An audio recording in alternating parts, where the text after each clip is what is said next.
The Science of Mind, written by Ernest Holmes, read by Jean Perkle for March 18th. Success and happiness. Success and happiness are ours when we deal with absoluteness. This is the attitude we should have. What we need to know is the truth. This does not mean that we need not be active. Of course we shall be active, but we need not compel things to happen. Only remember we are surrounded by a universal subjectivity, a subjective, creative consciousness which is receptive, neutral, impersonal, always receiving the impress of our thought, and which has no alternate other than to operate directly upon it, thus creating the things which we think. Each one should realize that there is nothing in him which denies that which he deserves.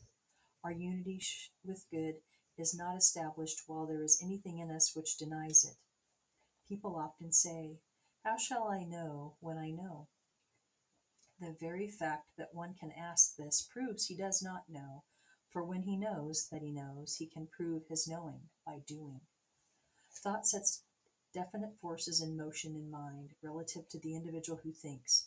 For instance, I am known in consciousness as Ernest Holmes, for that is my name, and every claim made for me, which I accept, operates through avenues of mind activity and returns to me as some condition.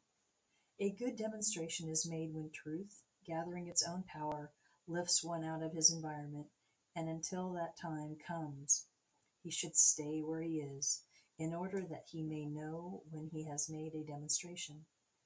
It is not a good demonstration if, when we give our treatments, we have to struggle just as before.